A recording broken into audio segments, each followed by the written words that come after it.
Hello everyone, थोड़ा सा बीच में डिस्टर्ब हो गया, वीडियो बीच में टूट गया, कोई बात नहीं, हम उसके आगे कंटिन्यू कर रहे हैं। ठीक है ना, परेशान नहीं होना। थोड़ा सा डिस्टर्बेंस की वजह से थोड़ी प्रॉब्लम हो गई, आगे बढ़ते हैं, है ना। तो हमने आपको कहा ये सवाल है, इसी तरह का एक सवाल और है, किताब में कहीं पढ़ा हुआ मिल नहीं रहा मेरे को इस समय। ठीक है, और एक सवाल आपकी एक्सरसाइज का 20वां नंबर, जो बच्चे पक्का पूछेंगे तो उसको हम अभी डिस्कस कर लेते हैं। कह रहे सिद्ध कीजिए कि वक्र x square upon a square plus k1, x square upon a square plus k1 plus y square upon b square plus k1 is equal to 1। And दूसरा वक्र दिया गया x square upon a square plus k2 and y square upon b square plus k2 is equal to 1। ठीक, एक दूसरे को समकोण पर काटते हैं। क्या प्रूव करना है? एक दूसरे को समकोण पर काटते हैं। ठीक, तो बहुत सिंपल बात है कि हमको दोनों कर्व के लिए m1 m2 की वैल्यू निकालनी है। अगर वो m1 m2 की वैल्यू -1 आ गई तो प्रूव हो जाएगा कि दोनों वक्र एक दूसरे को समकोण पर काटते हैं, है ना, ऑर्थोगोनली कट करते हैं। ठीक, चलिए कोशिश प्रयास। सबसे पहले माना प्रतिच्छेद बिंदु, छेद बिंदु x1, y1 है, ये हमने मान लिया। इक्वेशन बनी कि x1 square upon a square plus k1 y1 square upon b square plus k1 is equal to 1, equation 1। और इससे x1 square upon a square plus k2 y1 square upon b square plus k2 is equal to 1, equation number 2। बना के रख लीजिए, जरूरत पे काम आएगी। जैसी यूज पड़ेगी वैसे यूज कर लेंगे, नहीं पड़ी तो कोई बात नहीं, छोड़ देंगे तुरंत। फॉर फर्स्ट कर्व मतलब प्रथम वक्र के लिए बात कर रहे हैं। इसका differentiation 2x upon a square k1, x ये कांस्टेंट तो ऐसे लिखा रहा, एक्स स्क्वायर का डिफरेंशिएशन 2x हो गया। ऐसे इसमें आइए, y स्क्वायर का differentiation 2y b square upon k1 into dy over dx बराबर 0। अब ये स्टेप में उधर जाएगा तो dy over dx is equal to कितना आ जाएगा, minus x upon a square plus k1 into b square plus k1 upon y। देखो ये पहले उधर गया, माइनस हुआ, 2 से 2 कट गया। ठीक, ये ऐसे लिखा रहा, ये डिजिट ऊपर जाएगी, ये नीचे आएगी, सीधे ट्रांसफर करना है। एक स्टेप हम गायब करके लिख रहे हैं, इतना आपको आता है कि कैसे पक्षांतर करते हैं। तो m1 कितना आ जाएगा, m1 is equal to minus b square plus k1 upon a square plus k1 into x square x1 upon y1। At the point निकाल दोगे तो x1 अपान y1 सीधे लिख दिया हमने, एक स्टेप ही नहीं लिखी, डिवाइड एट द पॉइंट वाला पोर्शन नहीं लिखा, सीधे वैल्यू पुट करा दी। ऐसे सिमिलरली फॉर सेकंड कर्व, जब आप सेकंड कर्व की बात करोगे तो यही प्रोसेस जब यहाँ करके आओगे तो यहाँ वैल्यू आएगी m2 is equal to, direct लिखना है, आपको खुद करना है, डू योर सेल्फ, डिफरेंशिएट करिए और m2 तक पहुंचिए आप। क्या वैल्यू आएगी, minus b square plus k2 upon a square plus k2 into x1 upon y। Check कर लीजिए, कहीं कोई डाउट नहीं होना चाहिए। This is the question number 20th है आपकी एक्सरसाइज का, पूछना नहीं दोबारा कोई, पहले इसलिए हम बता दे रहे हैं। चलिए सर, यहाँ तो कोई दिक्कत नहीं होगी। अब क्या लिखेंगे, चूंकि वक्र एक दूसरे को समकोण नहीं समकोण पर काटते नहीं बोला, सिद्ध करने का दिया कि सिद्ध करो कि एक दूसरे को समकोण पर काटते हैं। अब m1 इंटू m2 निकालने जा रहे हैं, m1 इंटू m2 की वैल्यू, चलिए जरा वैल्यूज पुट करिएगा। ये m1 की value minus b square k1 upon a square k1 into x1 y1 minus into लगा के minus b square k2 a square k2, यहाँ पे कितना आएगा x1 y1। जब इसका गुणा करेंगे तो माइनस माइनस प्लस हो जाएगा, यहाँ क्या आएगा b1 square k1 b1 square b square b1 का 1 कहाँ, b square k2 upon a square k1 a square k2 into x1 square upon y1 square. अगर हमको जरूरत किसकी, x1 square upon y1 square की, इसकी वैल्यू मिल जाए, काम बन जाएगा। तो देखिए यहाँ पे समीकरण 1 और 2 के आरएचएस सेम है, आरएचएस सेम है ना, तो एलएचएस बराबर कर दी, क्या जाएगा x1 square upon a square plus k1 plus y square upon b square plus k1 is equal to x1 square upon a square plus k1 k2 और y1 square 1 लगा 1 y1 square upon b square plus a2। y x square वाले तब करोगे, इसको उठा के इधर लाए, x स्क्वायर कॉमन करा दे रहे हैं, x square common x1 square common कर दिया, क्या बचा 1 upon a square plus k1 minus 1 upon a square plus k2 is equal to, इसमें y1 स्क्वायर कॉमन करा दिया, क्या बचा 1 upon b square plus k2 minus 1 upon b square plus k1। धैर्य रखिए, डरिए नहीं, डरेंगे तो सवाल नहीं लगेगा। एलसीएम ले लो जरा, क्या आएगा यहाँ पे बेटा x1 square bracket a square plus k2 minus a square minus k1 upon a square plus k1 और a square plus k2। Check करिए, सिमिलरली यहाँ पे आएगा y1 square b square plus k1 minus b square minus k2 upon b square k2 और b square k1। धैर्य से चलिए, जल्दबाजी नहीं करिएगा, है ना। देखिए यहाँ पे a स्क्वायर कट गया, यहाँ पे b स्क्वायर कट जाएगा, ये क्या रहा k2 माइनस k1। देखना ध्यान से, x1 square k2 minus k1 upon a square plus k1 और a square plus k2। Check करो, गलत हो सही हो बता देना हमको, है ना। दिख रहा है ना अभी, हाँ दिख रहा है, जगह चेंज कर देंगे लिस्ट में। y1 स्क्वायर यहाँ पे क्या आएगा k1 माइनस k2, जिसमें माइनस कॉमन कर लेते, तो माइनस बाहर कर लिया, यहाँ क्या है k1 माइनस k2 अपॉन ये k1 माइनस सॉरी यहाँ पे इधर k2 माइनस k1 है, तो इसमें माइनस कॉमन करके यहाँ बन जाएगा k2 माइनस k1, ये भी बन गया, ताकि कट जाएगा लिस्ट में। यहाँ क्या आ गया इधर देखो b स्क्वायर k1 और b स्क्वायर प्लस k2, देखो ये कट गया, इसको इधर भेज दो, इसको ऊपर ले लो, तो यहाँ से वैल्यू क्या निकल आएगी, यहाँ मिटा देंगे इधर x1 square upon y1 square is equal to minus a1 plus sorry a square k1 a square k2 upon b square k1 and b square k2। Check करो जल्दी से, देखिए वैल्यू आ गई x1 square upon y1 square की value आ गई कि नहीं आ गई। अब ये वैल्यू उठा के जैसे ही यहाँ रखोगे आपका काम हो जाएगा सर। ये वैल्यू रखोगे, माइनस का साइन न्यूमरेटर वाली संख्या डिनोमिनेटर वाली संख्या से कटेगी, डिनोमिनेटर न्यूमरेटर से कट जाएगा, माइनस 1 आ जाएगा, तो m1 m2 स्क्वायर कितना प्रूव हो जाएगा, माइनस 1 आ जाएगा कि नहीं आ जाएगा।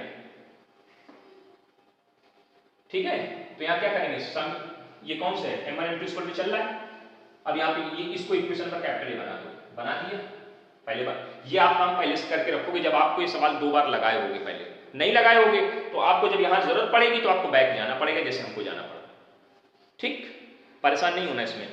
तो अब यहाँ पे क्या आ जाएगा इस जगह, यहाँ पे लिख जाएगा b square k1 b square k2 upon a square k1 a square k2।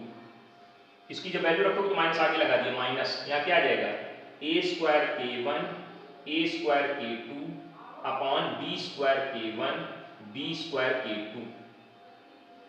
Check करो जल्दी से, आ जाएगा। ये इससे पूरा कैंसिल, ये इससे पूरा कैंसिल, कुल मिलाकर वैल्यू कितनी आ गई, -1 के बराबर आ गई। कितनी वैल्यू आ गई नहीं दिख रहा है, थोड़ा झुका दे रहे हैं, -1 के बराबर वैल्यू आ गई कि नहीं आ गई। ये कट गया, क्या वैल्यू आ गई, -1 आ गई वैल्यू। आपका काम हो गया ना काम। तो ये m1 m2 इक्वल टू कितना आ गया, -1 आ गया। तो इसका मतलब क्या हुआ, दोनों वक्र एक दूसरे को समकोण पर काटते हैं, दोनों वक्र एक दूसरे को समकोण पर काटते हैं। ठीक, कोई दिक्कत कोई प्रॉब्लम कोई परेशानी हो तो बता दीजिए आप हमें, उम्मीद है समझ में आ गया होगा। ठीक, चलिए कोई बात नहीं। तो ये एक सवाल था, अच्छा सवाल था, मैंने आपको पहले बता दिया ताकि आप इससे पहले हमसे पूछे, हम आपको खुद ही वापस दे देते हैं। ठीक, चलिए अब हम लोग पढ़ रहे हैं अभिलंब की तरफ। अब हमारा जो अगला कॉन्सेप्ट होगा वो होगा अभिलंब का। किसका कॉन्सेप्ट होगा, अभिलंब का। ठीक, अभिलंब के हिसाब से हम लोग पढ़ाई कर रहे हैं। अभिलंब के कॉन्सेप्ट को समझ करके आगे बढ़ेंगे हम लोग। ठीक है, सुनिएगा ध्यान से। अभिलंब क्या होता है, किसी कोई वक्र है मान लीजिए, किसी बिंदु पर ये स्पर्श रेखा खींची गई, ये कौन है, ये स्पर्शी है। कहां पर खींची, स्पर्श बिंदु पर। अभिलंब क्या होता है, वह सरल रेखा जो स्पर्श बिंदु पर स्पर्शी पर लंब होती है, वह सरल रेखा जो स्पर्श बिंदु पर स्पर्शी पर क्या होती है, लंब होती है, उसे हम लोग अभिलंब कहते हैं। ये अभिलंब है, अभिलंब। इसी को अंग्रेजी में नॉर्मल कहते हैं। ये टेंजेंट है, ये टेंजेंट है और ये नॉर्मल है, ठीक। तो यानी स्पर्शी और अभिलंब के बीच में हमेशा कितने अंश का कोण बनता है बेटा, 90 डिग्री का कोण बनता है। स्पर्शी और अभिलंब के बीच में हमेशा बेटा कितने डिग्री का कोण बनता है, 90 डिग्री का कोण बनता है। कितना बनता है, 90। तो अब हम रेखा वाले चैप्टर में चलते हैं 11th में। अगर दो रेखाओं के बीच बनने वाला कोण 90 डिग्री का है तो इसका मतलब दोनों की प्रवणताओं का गुणनफल -1 के बराबर होगा। तो इससे हमें एक बात निकल के समझ में आती है कि स्पर्शी की प्रवणता गुणे अभिलंब की प्रवणता, अभिलंब की प्रवणता बराबर -1। फिर से बात को समझने की कोशिश करिएगा। हमने कहा स्पर्शी अभिलंब क्या होती है, वह सरल रेखा जो स्पर्श बिंदु पर स्पर्शी पर लंब होती है, अभिलंब कहलाती है। वह सरल रेखा जो किसी वक्र के स्पर्श बिंदु पर स्पर्शी पर लंब होती है, अभिलंब कहलाती है। तो इसका मतलब ये निकला कि स्पर्शी और अभिलंब के बीच बनने वाला कोण 90 डिग्री का है। अगर स्पर्शी और अभिलंब के बीच बनने वाला कोण 90 डिग्री का है तो इसका मतलब वो दोनों की प्रवणताओं का गुणनफल -1 के बराबर होगा। क्योंकि 11th में हमने पढ़ा था कि अगर दो रेखाएं परस्पर लंब हैं तो उनकी प्रवणताओं का गुणनफल -1 के बराबर होता है। यानी स्पर्शी की प्रवणता और अभिलंब की प्रवणता का गुणनफल -1 के बराबर कर दिया। तो इससे रिजल्ट निकल के बाहर आया सर, अभिलंब की प्रवणता बराबर -1 स्पर्शी की प्रवणता, स्पर्शी की प्रवणता। ये रिजल्ट निकला कि नहीं निकला, बताइए। ये रिजल्ट निकला कि नहीं निकला, ये रिजल्ट निकला सर। बिल्कुल आसानी से बात को समझने का प्रयास करिएगा, बिल्कुल बात को आसानी से समझने का प्रयास करिएगा। मतलब हमको कुछ नहीं करना है, हमको वही पढ़ाई पढ़नी जो पढ़ रहे थे अभी तक। आपको स्पर्शी की प्रवणता निकालना सिखाए हैं। कैसे निकालते हैं, डिफरेंशिएशन एट द पॉइंट, स्पर्शी की प्रवणता कहलाती है। तो जब आप स्पर्शी की प्रवणता, भाई आपको कर्व दिया होगा, क्वेश्चन उसी 3 तरीके के होंगे, या तो बिंदु दिया होगा, या तो बिंदु आधा दिया होगा, या तो बिंदु नहीं दिया होगा। 3 ही वैरायटी यहां पे दी होंगी, या तो बिंदु आधा दिया होगा, या तो बिंदु पूरा दिया होगा, या तो बिंदु नहीं दिया होगा। हमें उन तीनों क्वेश्चंस को स्पर्शी के अकॉर्डिंग लगाना सीख चुके हैं। तो यहां पे कुछ नया नहीं सीखना, सिर्फ इतना सीखना है बस। जैसा काम स्पर्शी में कर रहे तो वैसे करते चलेंगे। बस अभिलंब की जब प्रवणता निकालनी होगी तो इस फॉर्मूले का यूज कर लेंगे। अभिलंब की प्रवणता बराबर -1 स्पर्शी की प्रवणता, बस इतना काम करेंगे। बाकी अब अभिलंब की समीकरण निकालनी होगी। किसकी समीकरण, अभिलंब की समीकरण, अभिलंब की समीकरण। हमने फॉर्मूला पढ़ा y - y1 = m x - x1। अगर हम यहाँ पे स्पर्शी की प्रवणता रखते हैं तो स्पर्शी की समीकरण देता है। अगर हम यहाँ m की जगह पर अभिलंब की प्रवणता रखेंगे तो अभिलंब की समीकरण देगा। तो हमारे लिए नया फॉर्मूला क्या बन गया, y - y1 = अभिलंब की प्रवणता और x - x। इसको नहीं छोड़ रहे ताकि कहीं आपको डिस्टर्बेंस ना हो, इसलिए यहाँ हिंदी में स्पष्ट लिख दिए कि अभिलंब की प्रवणता। अगर आप यहाँ स्पर्शी की प्रवणता रख दोगे तो स्पर्शी की समीकरण दे देगा, अगर आप अभिलंब की प्रवणता रख दोगे तो अभिलंब की समीकरण देगी। बस इतनी सी बात है और कुछ नहीं है बेटा। यानी जो अभिलंब के बारे में बात जानकारी पढ़नी है वो बहुत ही आसान है। जब आप सवाल लगाएंगे तो कहेंगे ये बिल्कुल आसान हो गया काम। चलिए सर सवालों को देखते हैं, एक ही झटके में काम खत्म करते हैं, है ना। हाँ तो मिटा दिया जाए इसको, बिल्कुल मिटा दिया जाए सर जी। चलिए मिटा दिया हमने, देखिए आपने नोट भी कर लिया होगा अच्छे से। जितनी बातें हमने आपको समझाई उतनी बातों का यूज करिए तो अभिलंब के बारे में हम पूरी जानकारी को पढ़ लेंगे। पहला सवाल लिखा वक्र y² = 4ax। वक्र क्या लिखा, y² = 4ax के बिंदु कहां पर, 80², 280 पर अभिलंब की समीकरण ज्ञात करो। पर अभिलंब की समीकरण ज्ञात करो। वक्र y² = 4x सवाल में सर बिंदु दिया गया है, हमने कहा 3 वैरायटी है बेटा यहाँ भी, तो सवाल पकड़िए कि सवाल कौन सी वैरायटी का है। स्पर्श बिंदु, बिंदु दिया है सवाल में, हाँ सर दिया है। यहाँ पर बिंदु, क्योंकि अभिलंब भी स्पर्श बिंदु पर ही खींचा जाता है, तो चाहे आप कोई भी हो, चाहे स्पर्शी हो तो भी स्पर्श बिंदु ही बोलेंगे, और चाहे अभिलंब हो तो अभिलंब बिंदु नहीं बोलेंगे, स्पर्श बिंदु ही बोलेंगे। नहीं तुमको सर अभिलंब पढ़ा रहे तो अभिलंब बिंदु बोलना चाहिए ना, क्योंकि स्पर्शी और अभिलंब कहाँ एक ही बिंदु पर खींचे जा रहे हैं, उस बिंदु का नाम है पॉइंट ऑफ कांटेक्ट यानी स्पर्श बिंदु। बस इतनी सी बात याद रखना। तो ये बिंदु दिया है ना सवाल में, तो वैरायटी कौन सी हुई, वैरायटी कौन सी हुई, फर्स्ट टाइप। फर्स्ट टाइप का प्रोसेस यूज करना शुरू कर दीजिए।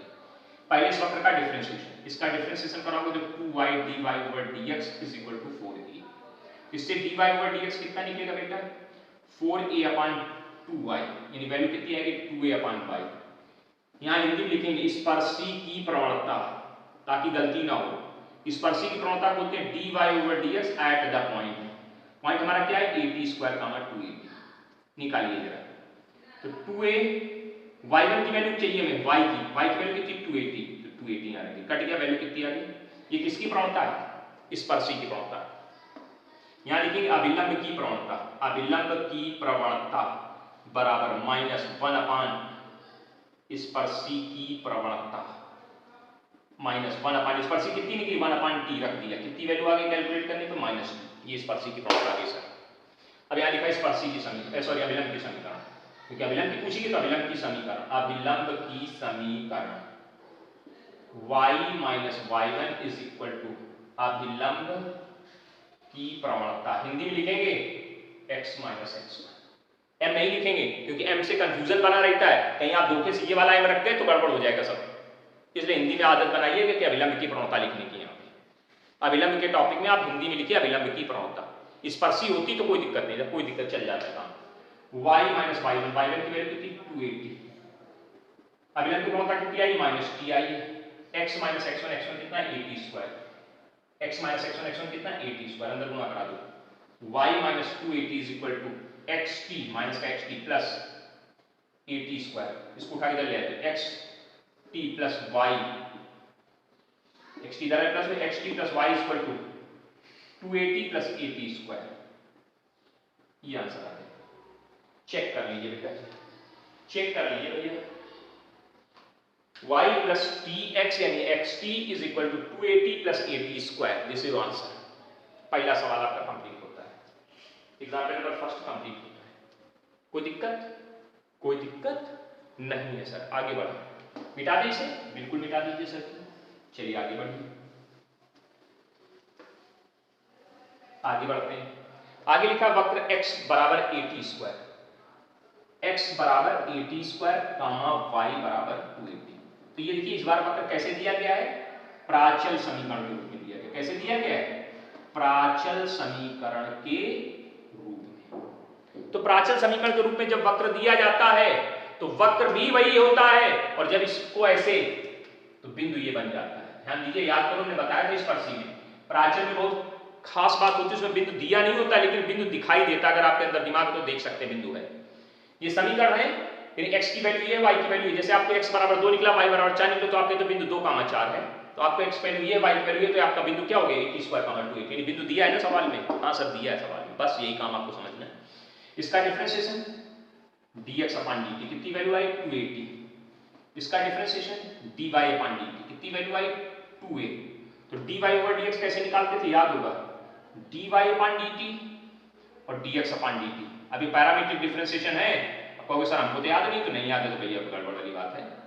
तो स्पर्शी की प्रवणता कितनी निकालिए जरा, स्पर्शी की प्रवणता क्या लिखोगे, dy over dx eight the point, point क्या है आपका 80 स्क्वायर कामा 280, यानी जहां x लिखा होगा वहां 80, जहां y लिखा होगा 280। तो देख भैया जो प्रवणता है उसमें कहीं x और y है ये नहीं है, तो प्रवणता वही बनी रहेगी जो ऊपर आई है dy dx। dy dx कितना निकला आपका 1/t निकला, इसमें कहीं x है कहीं y है नहीं है, तो ये x और y की वैल्यू नहीं रखी, ये निकल आई। ये स्पर्शी प्रवणता, यहाँ क्या आएगी अभिलंब की प्रवणता क्या आएगी, अभिलंब की प्रवणता क्या होगा -1 अपान स्पर्शी की प्रवणता, स्पर्शी की प्रवणता क्या वैल्यू रखेंगे -1 अपान t, ऊपर जाएगा माइनस का t बन जाएगा। अभिलंब की समीकरण का फॉर्मूला लिख देंगे, लिख दिया। बिंदु हमारे पास अब दिखाई दे रहा है, आपको मालूम y minus 280 is equal to -t और x माइनस टी स्क्वायर। वही आंसर आएगा जो भी पहले लिखा था। कर लेंगे, आप कर लेंगे, आप हम इसको नहीं कर रहे हैं। समझ गए हो क्वेश्चन का मीनिंग और कॉन्सेप्ट, दोनों बातें आपके दिमाग में घुस जानी चाहिए।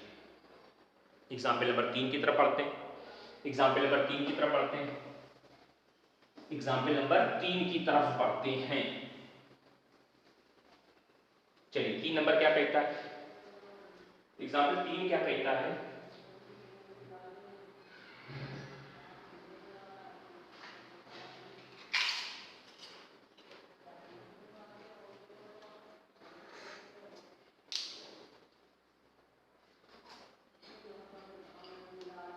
लिखा वक्र y is equal to x cube minus 3x, x cube minus 3x के बिंदु 2,2 पर अभिलंब की समीकरण निकालो। ये आप करिए, आप फटाफट करिए, हम वेट कर रहे हैं। तब तक हम चाय पी लेंगे, तब तक आप सवाल लगा लेंगे।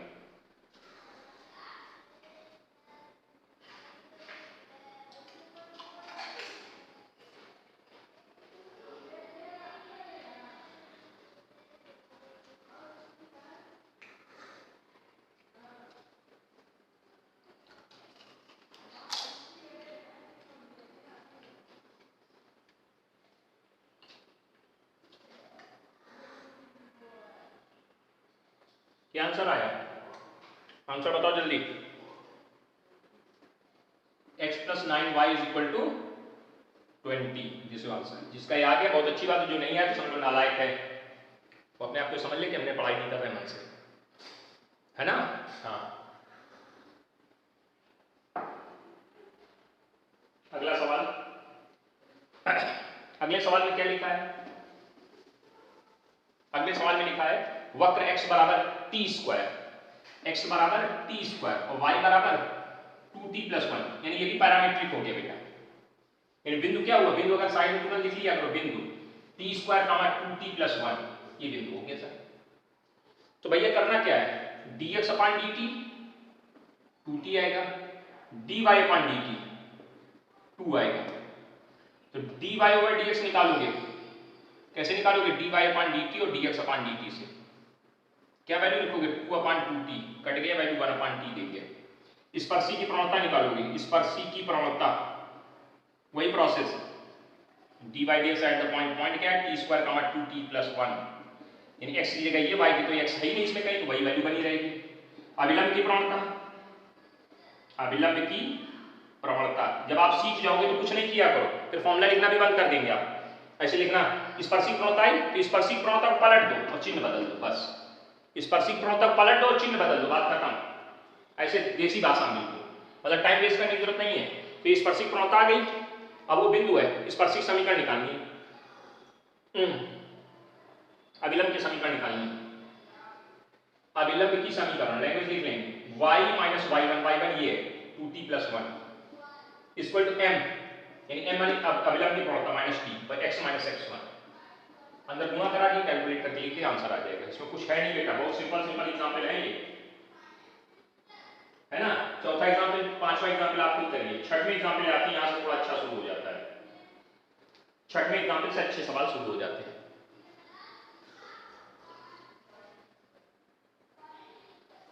फटाफट नोट करिए इसको।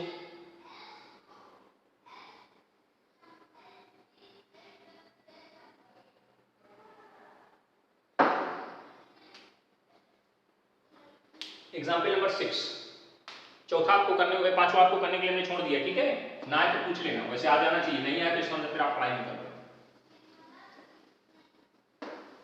ठीक, क्या लिखा है? ये वक्र x to the power 2/3, y की पावर 2/3 और a की पावर 2/3, वक्र क्या लिखा है?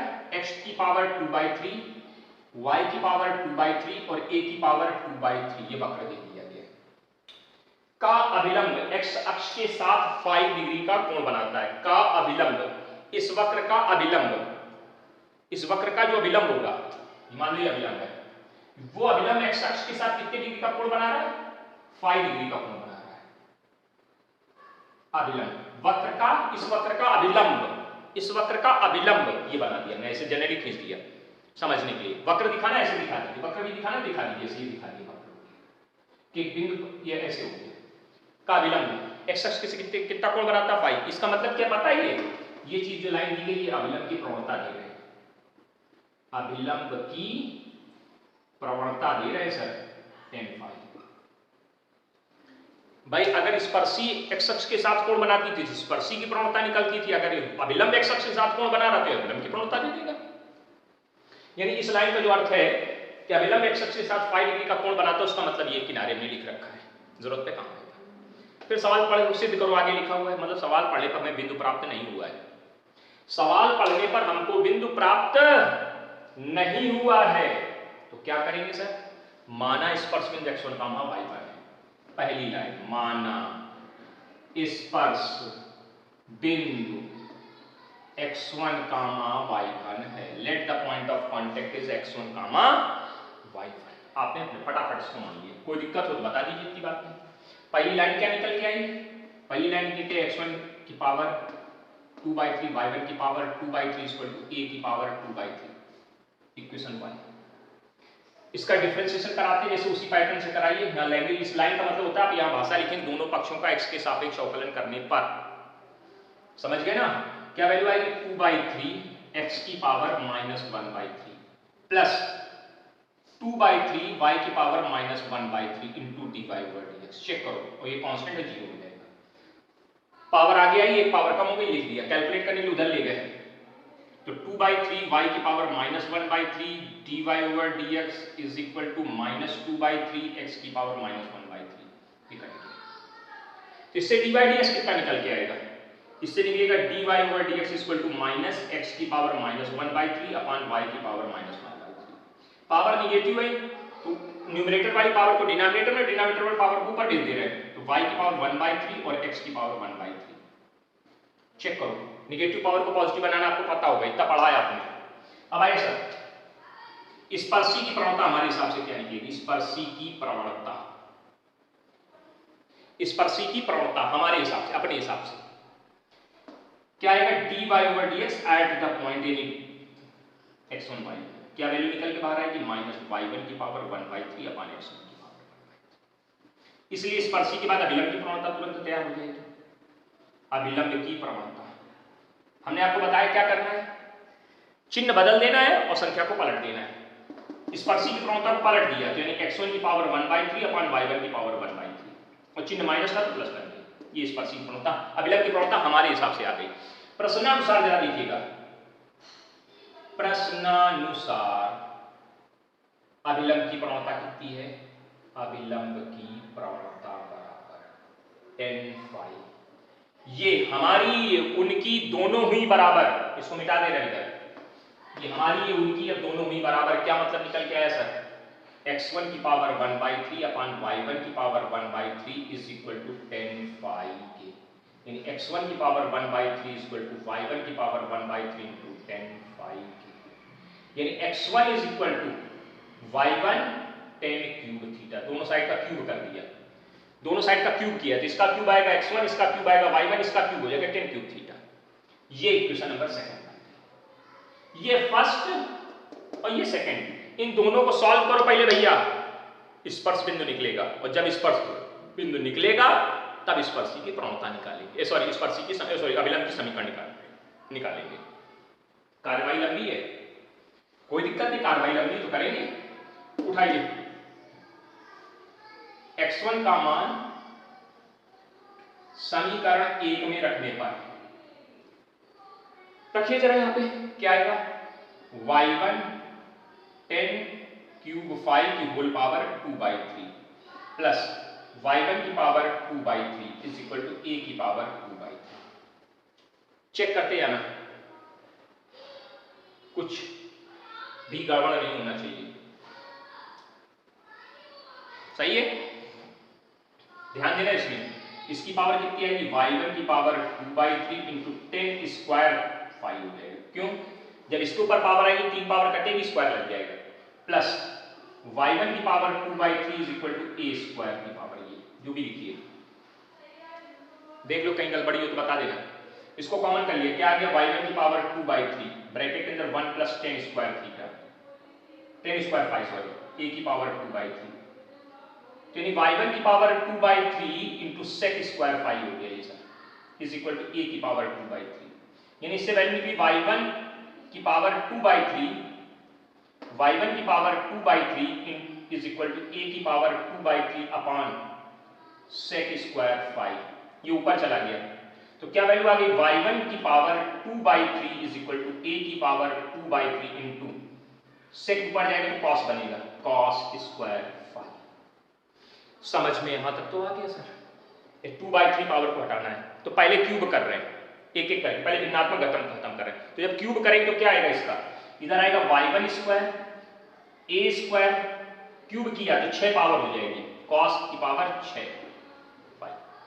अब अंडर रूट कर दो, अंडर रूट करने पे पावर आधी होती है, क्यूब करने पे पावर तिगुनी होती है, बस उसी हिसाब से चलना। तो y1 इक्वल टू कितना निकलेगा बेटा, y1 is equal to a, power आधी होगी तो y1 स्क्वायर की पावर y1 हो गई, a स्क्वायर की पावर a हो गई, इसकी पावर आधी होगी तो cos क्या बन जाएगा, क्यूब 5, ये y1 की वैल्यू आ गई सर। अब ये y1 की वैल्यू उठाइए, यहां रख दीजिए समीकरण 2 में, समीकरण 2 से, कहां से 2 से, x1 बराबर y1 की value a cos cube 5 into 10 cube 5, 10 cube 5 को साइन कॉस में तोड़ दीजिए, a cos cube 5 into sine cube 5 upon cos cube 5, ये कट जाएगा, क्या वैल्यू दे जाएगा, a sin cube 5, this is the value of x1, ये y1 ये x1 दोनों वैल्यू आपके पास आ गई, बिंदु मिल जाएगा, अतः स्पर्श बिंदु, स्पर्श बिंदु यानी x1 का a cos a sin cube 5 comma b sin b cos cube 5 लिख लेना, थोड़ा सा इधर उधर हो गया, दिखाई दे रहा होगा, समझदारी आप करिएगा। स्पर्श बिंदु मिल गया, अब क्या चाहिए, अभिलंब की समीकरण चाहिए, अभिलंब की समीकरण y minus y1 equal to अभिलंब की प्रवणता, अभिलंब की प्रवणता इंटू x माइनस x1, चलो वैल्यू रखो, y माइनस y1 कितना है, b cos क्यूब 5, अभिलंब की प्रवणता देखो दो है हमारे पास, एक ये पड़ी है सॉल्व और एक पड़ी है ये बिना सॉल्व, तो अच्छी कौन है, ये वाली अच्छी, तो ये वाली यूज कर लेंगे, 10 5 x माइनस x1 a, यहां आ जाएगा क्या, ए आ रहा है, बी आ रहा है, कुछ गलत कर दिया भाई तुमने, बी कैसे लिख दिया, ए लिखना चाहिए था, गलत लिखा है जगह में, यहाँ पे बी कैसे लिखी हमने, ए, हाँ तो ए x1 की value a sin cube 5, check कर लो। अब इस 10 5 को लिख सकते हैं sine upon cos, sine upon cos, तो यहाँ क्या लिख जाएगा इस time, y minus a cos cube 5 is equal to sine 5 upon cos 5 x minus a sin cube 5, cross multiplication ये इधर आया, तो y cos 5 is minus a cos की power 4 5 x sin 5 minus a sin की power 4 5। अब एक काम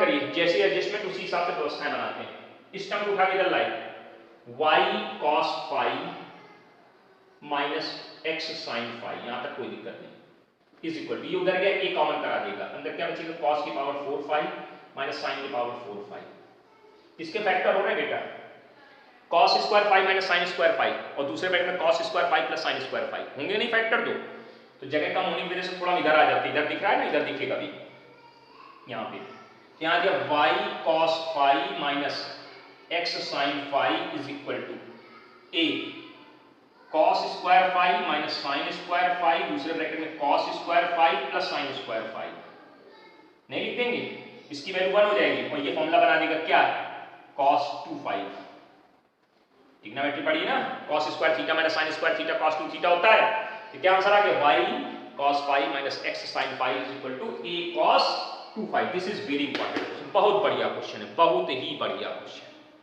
एकदम अपने दिमाग में बिठा लीजिए कि हमको एक क्वेश्चन तैयार ही रखना है, 100% तैयार रखना है, इसको अच्छे से नोट करिए, कहीं कोई डिस्टर्बेंस नहीं होना चाहिए, आपको समझ लिया जाता है, बिल्कुल अच्छे से फीडबैक नोट करिए।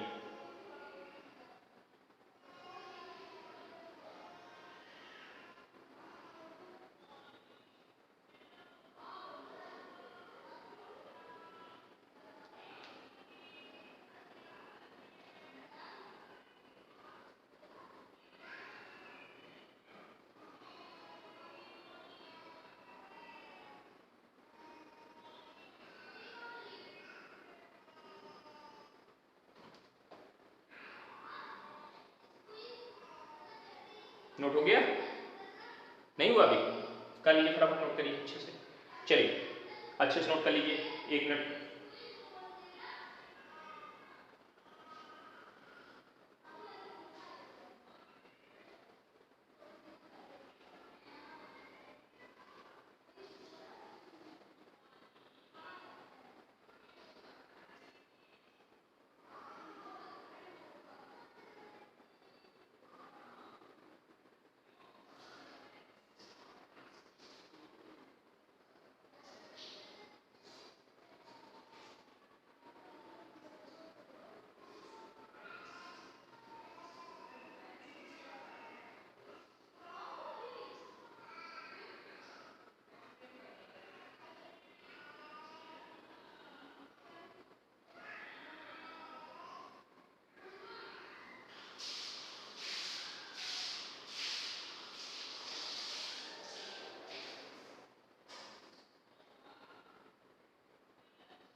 नोट हो गया?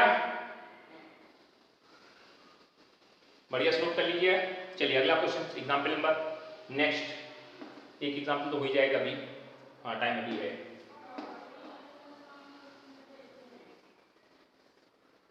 अगला एग्जाम्पल क्या कह रहा है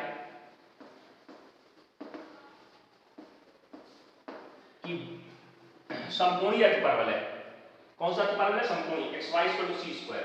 याद करो जब आप 11th में थे तो वहां समकोणीय अतिपरवलय के बारे में कुछ जानकारी थोड़ी सी दी गई। क्या जानकारी दी गई थी जरा ध्यान दीजिएगा। xy = c², ये समकोणीय अतिपरवलय होता है। इसका जो प्राचल बिंदु होता है, प्राचल बिंदु याद करो वहां लिखवाया गया था, नहीं याद है लिखवा दे रहे हैं, CT, इसका प्राचल बिंदु CT, रख के देखिए बराबर बराबर आ रहा होगा। CT यहां पे रखा, C/T, से T कटेगा, c² यानी बिल्कुल सेटिस्फाइड कर रहा है। तो इसका प्राचल बिंदु समझ में आ गया। तो इसमें क्या कह रहे हैं कि इस वक्र के बिंदु T पर, तो अगर T बिंदु बोला तो प्राचल की बात कर रहे हैं, तो प्राचल बिंदु ऐसे लिखा जाएगा T। अगर कहेंगे T1 तो CT1/C/T1, अगर कहेंगे T2 तो CT2/C/T2। पैरामीटर बदल देते हैं बस, तो जो पैरामीटर कहा होगा उसके हिसाब से बात कर लेंगे। चलिए सर, कह रहे समकोणीय यदि समकोणीय परवलय इस पर खींचा गया विलंब, बिंदु T पर खींचा गया विलंब पुनः बिंदु T' पर मिलता है तो सिद्ध करना, एक लाइन लिखिए। चलिए कोई बहुत बढ़िया सवाल, क्वेश्चन ध्यान देना।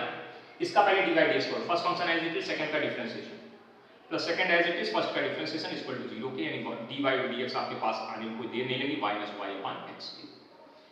इस पर c की प्रवणता, इस पर c की प्रवणता dy/dx एट द पॉइंट क्या है हमारा, CT, C/T। जब भी पैरामीटर में पॉइंट दिया जाता है तो इसको ऐसे लिखना है। T बोला ना उन्होंने बिंदु T बोला, तो आप उसको पैरामीट्रिक में लाइए, CT, C/T, यानी x की जगह क्या रखेंगे CT, y की जगह क्या रखेंगे C/T। ऊपर रखो जरा, -C/T और मेन ऑब्लिक CT। तो 3 फ्रैक्शन है, ये फ्रैक्शन कहां जाएगी, ऊपर जाएगी। देखो चेक करो, यहां आई तो ये किसके साथ, कौन किसके साथ जाएगा, उसी हिसाब से इसको समझिए, कौन किसके साथ जाएगा इसको ध्यान देना है। तो 3 फ्रैक्शन का कॉन्सेप्ट है, तो सबसे ऊपर सबसे नीचे, तो वैल्यू निकालिए भैया जरा। तो यहाँ पे नीचे 1 मानोगे तो ये ऊपर जाएगा, तो यानी -C/T × CT, C से C कट जाएगा, वैल्यू कितनी आएगी -1/T²। ये किसकी प्रवणता आ गई, इस पर C की। अभिलंब की प्रवणता कितनी निकलेगी, अभिलंब की प्रवणता कितनी निकलेगी, T² आएगी। चेक कर लो, अभिलंब की समीकरण क्या आएगी, अभिलंब की समीकरण, अभिलंब की समीकरण क्या आएगी, y - y1 = mx - x1। हमने सीधे लिख दिया, ये x1 ये y1, ये x1 ये y1 और ये m, यानी अभिलंब की प्रवणता। अब इन्होंने क्या कहा, जो कि T' से होकर जाती है, T' का मतलब क्या हुआ, CT' C/T' से होकर जाती है, होकर जाती है, ये मतलब है इसका। मतलब समझने की कोशिश करिएगा बेटा, CT'/C/T' से होकर जाती है। भाई T' का मतलब प्राचल बिंदु ऐसे लिखा जाता है। मैंने बताया कि अगर ये प्राचल है तो इसका T' ये होगा, T2 ये होगा, T3 ये होगा, बना उसी बना लीजिए। अब जाती है तो इसका मतलब ये वैल्यू x के प्लेस पर ये इसको संतुष्ट करा दीजिए, संतुष्ट करा दो, यानी x की जगह ये, y की जगह रखोगे तो C/T' -C/T T² in bracket, यहाँ क्या आएगा CT' - CT, इधर कॉमन क्या आ रहा है, सी कॉमन आ रहा है, सी कॉमन कर लीजिए, एलसीएम ले लीजिए, तो t minus T dash upon t dash, इधर क्या आएगा टी स्क्वायर, यहाँ कितना आएगा सी कॉमन करा लीजिए, t dash minus t, check करते जाइए, कहीं कोई गड़बड़ी हो तो बता देना।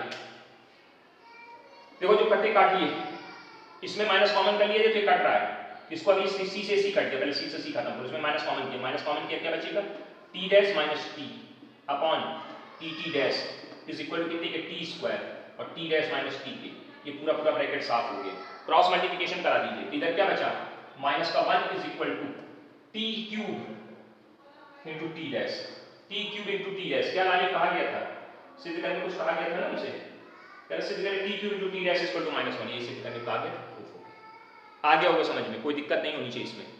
तो ये एग्जाम्पल नंबर कौन सा था, 7वां। अच्छा आगे बढ़ते हैं, आगे एग्जाम्पल नंबर 8वां है, 8वां एग्जाम्पल वेरी इंपॉर्टेंट है, निशान लगा लीजिए, निशान लगा लीजिए। समय कितना बचा, समय बेटा पूरा नहीं हो पाएगा सवाल, क्योंकि इसमें लगभग 2-2.5 मिनट की रिकॉर्डिंग और बची है, तो इसलिए हम इसको यहीं रोक रहे हैं, अगले लेक्चर में इसको लेके आएंगे, ठीक है।